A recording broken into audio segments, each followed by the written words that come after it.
Alright, so what's up guys, Airball here and I'm back with another video, and this is going to be the best lockdown build on NBA 2K26 after the new patch that just dropped for Season 2. So we're not going to waste time, let's just get straight into the video.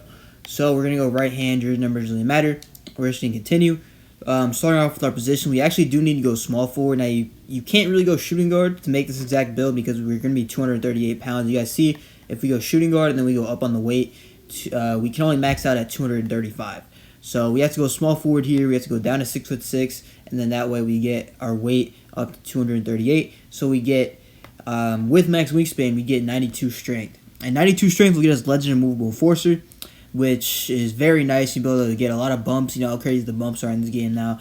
So 92 strength is what I'm going to go with. You still have decent agility, and you're also going to get a crazy body shape. You're going to get burly body shape, which will, again, just help out with getting bumps and things like that. Having a bigger player build is just going to be a lot more beneficial when you're actually playing. So that's what I'm going to go with. Starting off with the finishing, we're going to have a 60 on the close shot. Not going to lie, the finishing is not going to be too crazy. Driving layup is going to be a 58. Alright, and then our driving dunk is going to be a 73. So at least you get posterizer on bronze. And I think the cap breakers, I'll look at the cap breakers after this. But I think it's like +3s and +2s, which is a great no, but it is what it is. We're going to go with an 80 on the three-pointer. Alright, 83 pointer and then 75 on the mid-range. Because you could go 83, but I don't really think you're going to be shooting limitless threes like that. So I might as well just go with 80 and then get 75 mid-range so we can get sharpshooting takeover if you wanted to get it. So that's what I'm going to do for this one. The shooting, you know, the finishing is not too crazy, but this is a pure lockdown kind of build. You can still shoot the ball really consistently if I'm going to be honest. But having an 83 pointer and, you know, with badges in the corner like max +1, max +2 and all that, it should be really, really easy to shoot. We're going to have 73 ball handle and then a 78 on the speed of the ball. Now, I know that sounds a little bit high, but you actually have to max that out with your speed. Because I'm pretty sure you get 93 speed in this build, so it automatically goes up with the speed. So if you go down on the speed, then this goes down too, but we want to have that higher speed obviously. So 73 ball handle, 78 speed of ball. If you wanted to, you can try to dribble on this build. Like, you technically do get lightning launch on silver. If you go ahead and look at the speed of ball, yeah, we do get it on silver. So make with that what you can do. Like, I don't know. I mean, 78 speed of ball isn't going to be that great. If you want to dribble though, if you know how to dribble on this game, then maybe you could with bronze handles for days, I guess too. I don't really know. I wouldn't really be dribbling on this build if I were you, but that's just me.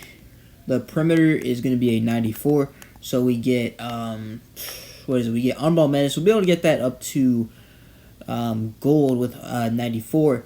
But obviously what we want is to use 5 cap breakers to get to 99. So that way we'll have every single one of these badges on Legend, including a Movable Enforcer, because it's going to be a Legend badge with our 92 strength. So I would just go 94, then use 5 cap breakers to get to 99. Getting cap breakers on this game really aren't hard. Like, you can easily get 5 from doing, like, you can get 3 or 4 from the crews. You can get 1 from level 40. You can get 1 from a lifetime challenge. You can get 1 from, what is it? I forgot what it was. But you can get a lot of, you know, cap breakers and things like that. That'll help you out. So if you've been playing the game enough, you should have at least 4 or 5. You also keep in mind the build specialization cap breakers. You might want to specialize in. It really depends what we want to specialize in. I'll probably specialize in shooting because we're going to have all our defensive badges maxed anyway.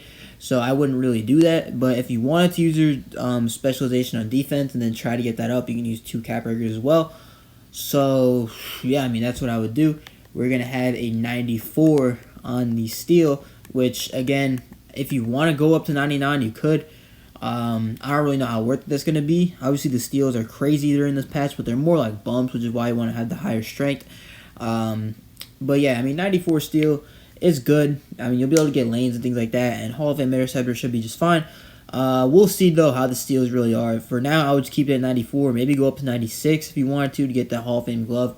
But that's really the highest I would put it at, because steals, like, you know, just in terms of plucks, aren't really that crazy. We're gonna go with a 78 on the block, so we get high flying denier on silver, and then we're going to get 74 interior, so we get post lockdown on bronze. Alright, so that's what we're going to go with for the defense. It's not really too bad, I'm not going to lie. You're going to have crazy defensive badges. You're going to get, how many of them? 5 defensive badges here? Alright, 5 legend defensive badges. And then you're going to have Hall of Fame interceptor, with our glove badge too. Offensive rebounding, I just went up to a 70 because it's really cheap. Defensive rebound is kind of expensive, so that's why I'm only going up to 55. We have to go 54 because of the perimeter, so you might as well just go up to 55. That way we can get our offensive rebounding up to 70. But if you go any higher on the offensive rebounding, then it pushes up the close shot and the defensive rebound. We don't want that, so we're just going to go 70. We're going to get our silver box out and then just move on. But like I said before, offensive rebound is very, very cheap on this game. So if you maybe want to use a cap breaker on it, like you can get it up like 7, I'm pretty sure, because you get 82 offensive rebounding. So you can use a cap breaker to get that up like 7 or 8 points, which I think is pretty nice. And then we're gonna have a 93 speed. We're gonna have maxed out agility, where the strength is gonna be a 92 and maxed out. So that'll get us legend and movable. Like I said, we also get gold brick walls. So hey, maybe if your center can't set screens or something, you can set screens, and that'll be cool. And then your vertical is going to be a 74 to finish the build off. So that way we get high find denier. And vertical also helps out with getting lane steals and things like that. So yeah, I mean, it's pretty decent. We're going to have insane physicals, obviously. We're going to have 93 speed on this build with 87 agility. And you do get only Hall of Fame pick dodger after cap breakers. So you don't get legend because legend you 92. And you'd have to make this build super lightweight to get 92 agility. So it is what it is, really. I'm just going to keep it how it is. And we're just going to continue.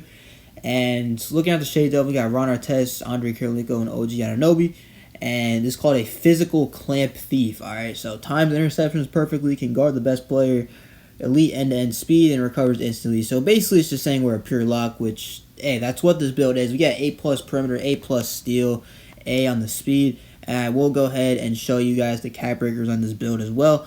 Just to show you guys what we're working with. So if you wanted to use, not the +1s, like maybe you wanted to put something on your ball handle or your offensive rebound or driving dunk or something like that, you can definitely do that. So this is what it's looking like right now. So we get +3s, +3s, +2. I don't really see anything too worth it. Maybe the ball handle you want to go up a little bit, or the speed of a ball. You can get 80 speed of a ball to get some good dribble styles. And then what is this? +9 is 87. Or no, it's not 87. This is +9, 82, 85, and then 87. So with some cap breakers, you can actually dribble very well on this build. So hey, I mean, if you want to do that, you definitely could. Would I advise it? Not really, but if you wanted to, you definitely could. Especially maybe the steals aren't going to be as good in like a few weeks even. So maybe put your first 5 cap breakers on perimeter, and then if you want to start messing around, maybe put on speed of a ball or a ball handle. In terms of vertical, it's not really that crazy. The standing dunk is obviously always going to be crazy because the cap breaker system is such a cheap attribute, and then the driving dunk is okay. But I mean, overall, put in your perimeter and then do whatever you want after. But that's going to do it for the video. If you guys liked it, make sure to like, comment, subscribe. I post every day on this channel, so make sure to stay tuned for daily uploads. And yeah, this is Airball. Peace.